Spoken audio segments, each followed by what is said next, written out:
Great. Thank you so much for coming. Just a disclaimer, the name is correct, pronunciation is correct, Marta Adamczyk. I don't hold a PhD, I'm a candidate. So yeah, but definitely something to discuss, to talk later after the speech.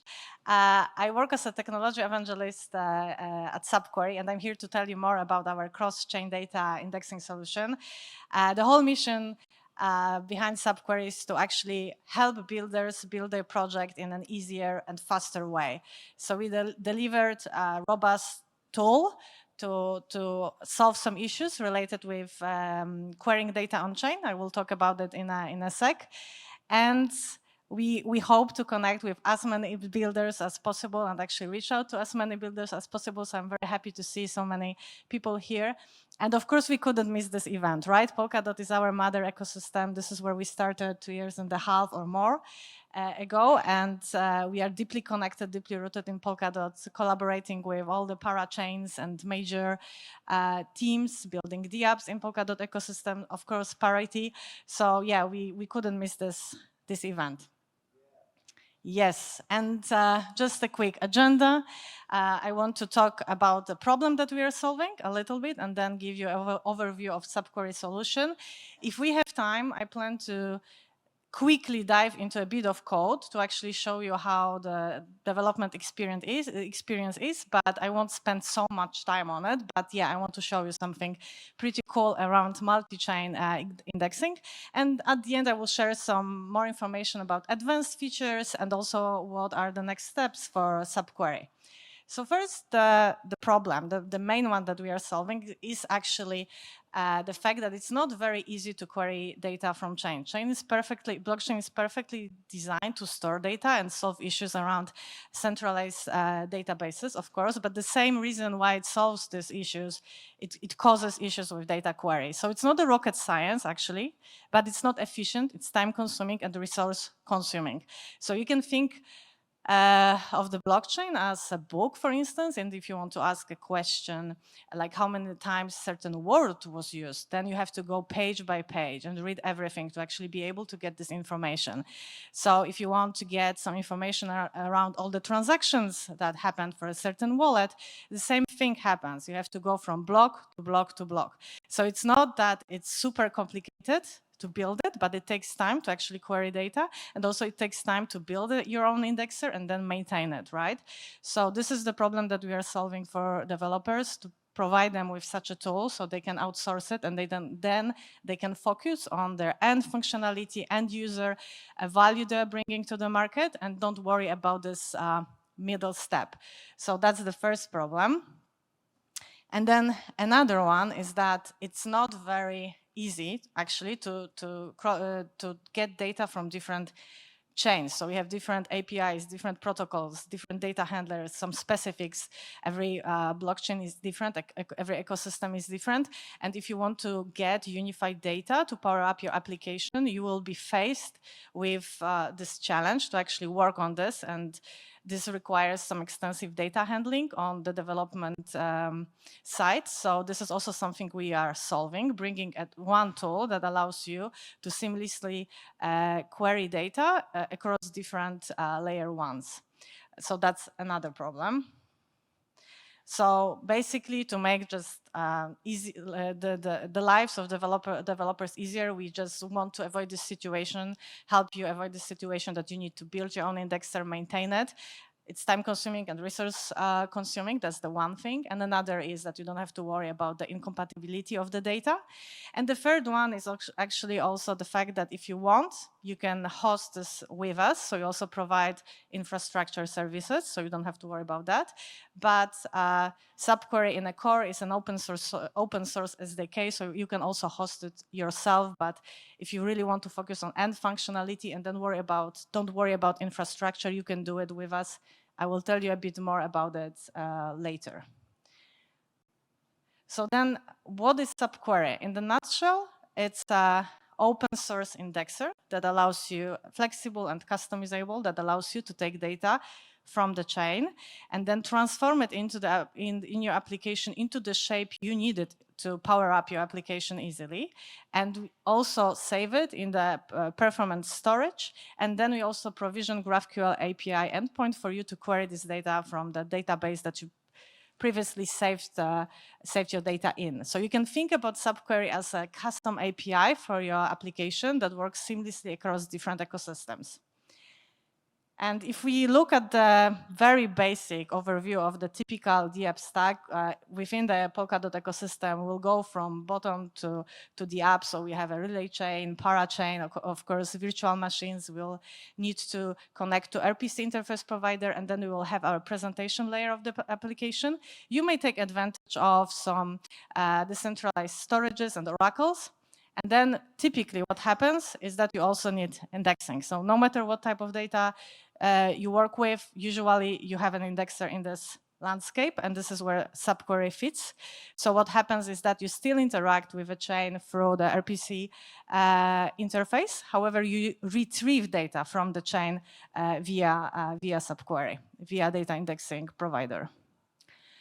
So we had like 4 major design principles, and this is also something that we follow. So of course, everything has to be fast. So we constantly work on optimization of our indexer. We recently released 2.0 SDK with a lot of improvements around performance. Modern applications need data and they need them fast, right? That's 100%, like we all can agree with that. And this is also one of our objectives. So we constantly work on it. It has to be flexible. That's the big thing for us. So we don't only want to provide you some data, but we want you to have a control over it and to be able to shape the data exactly to your application needs. So it's tailored to the specific use case that you are working on. And also you can do a lot with the SubQuery project. I can tell you a bit more later about it, but you can use some, external APIs, external libraries, compare the data that you get from chain, from a different data sources. Sky is the limit. So this is quite unique for SubQuery, so also happy about that. And then, of course, it has to be open source. We believe in open source philosophy. Our tool is free, and it will always remain so, and will be fully transparent and just there for you to use. And as I previously mentioned, it has to be, it was engineered, and it is engineered this way, so you can actually query data across all the main leading L1s, and it will stay this way because we want to have like easy developer experience and want to solve the problem around cross-chain data indexing. So those are the 4 principles we had. And as I mentioned at the start, Polkadot is our mother ecosystem, and we support all the parachains. And we are also in touch with those who are emerging or are working on their chain to make sure that we provide support for them as well. So very happy about that. And then, as Polkadot is our mother ecosystem, we also believe in a cross-chain future. That's why we support more ecosystems: Cosmos, Polygon, Avalanche, Near, and more and more. And we'll be adding, of course, more when the time comes. And also, we are here in Paris because we support Ethereum space as well. And what's great is that with SubQuery, within one project, you're actually able to get some data from EVM, WASM, Substrate in one project. So it makes it very easy for developers to actually get some data across different chains. So SubQuery project in a nutshell, in terms of like developer experience, it has a lot of files, of course. We provide you builders with boilerplates project. They can easily download it, initialize it with one command, choose network family they're interested in, let's say Polkadot, and then go to all the parachains that we support. And as a result, they will get a boiler project that they can work on top, but the project itself will work by default and will have some data index for you. And then 3 files that developer usually work with is GraphQL, schema file, project manifest, and also mapping files. The GraphQL schema file is responsible for the shaping of your data. So this is a reflection of your data tables. This is where you create your entities. And then project manifest would be the configuration of the whole project, where you define what what and where are you indexing.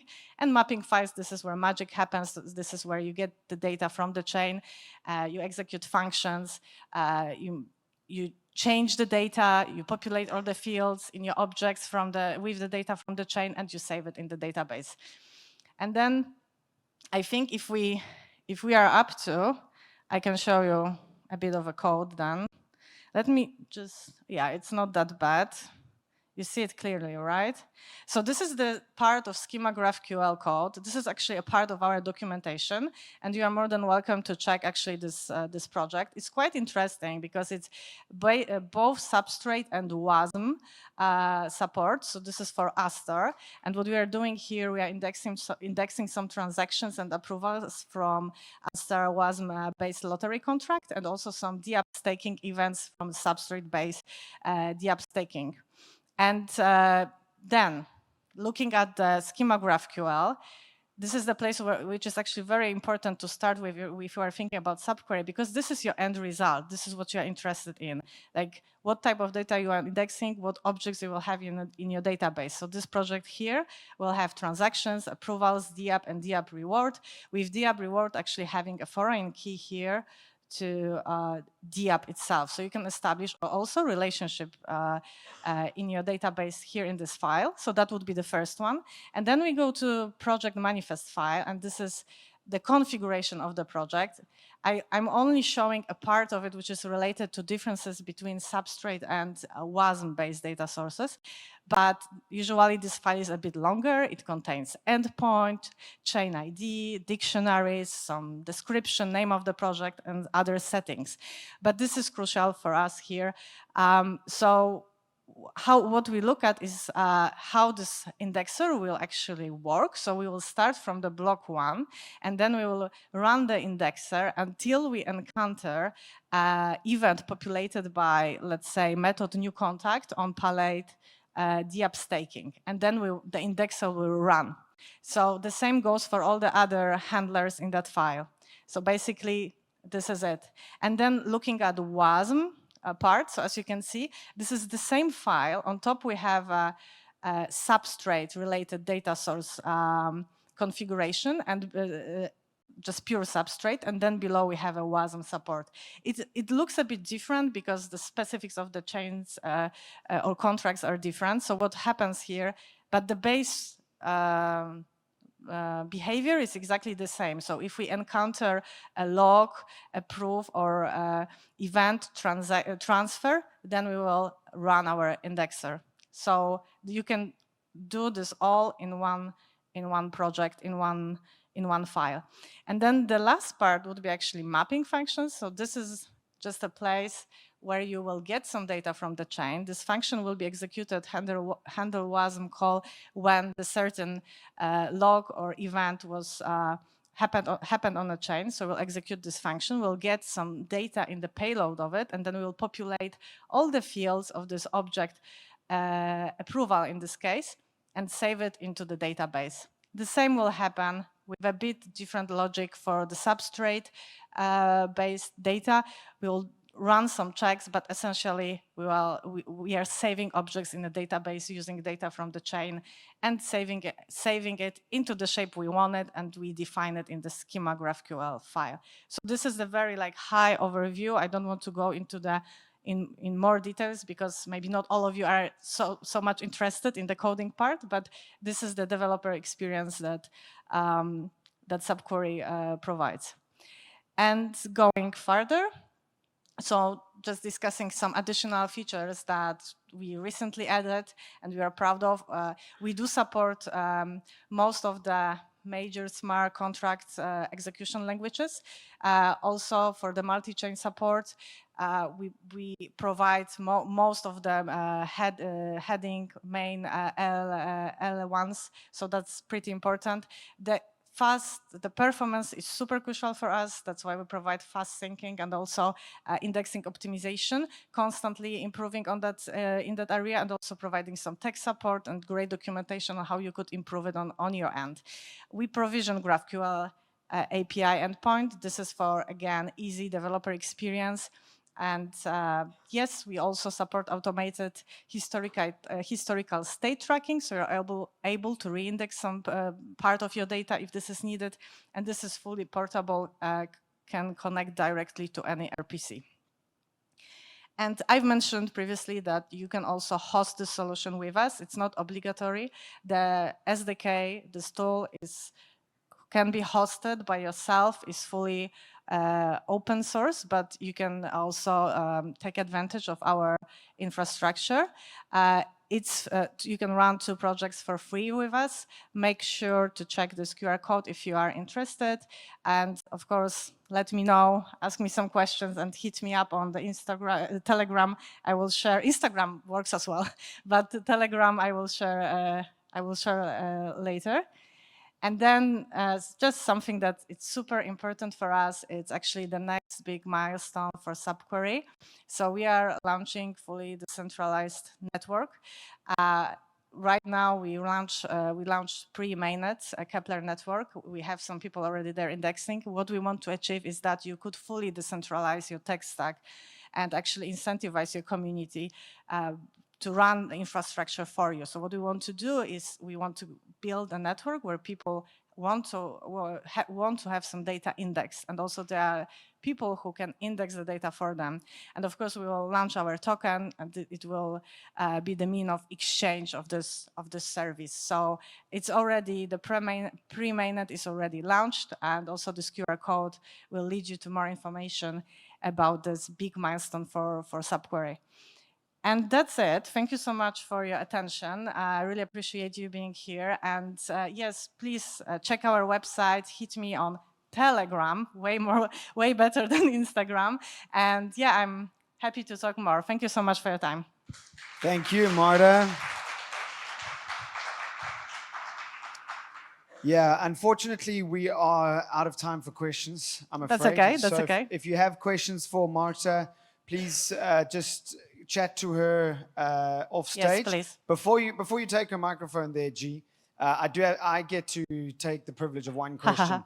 So, as a PhD candidate, is it essential to have your desktop that messy? Is that part of the process? No, it's just me. It's just me. I'm a bit chaotic. I only look like organized on the surface, but then the rest is the chaos, you know. No, I think that's how PhD candidates and PhD holders are. Hey, I think it's just it's a normal thing of gigabrains. To be honest, I clean it from time to time. You so it's not that bad. inspired me to clean my You desktop. see? Oh, well, thank you for the inspiration. Thank you so much.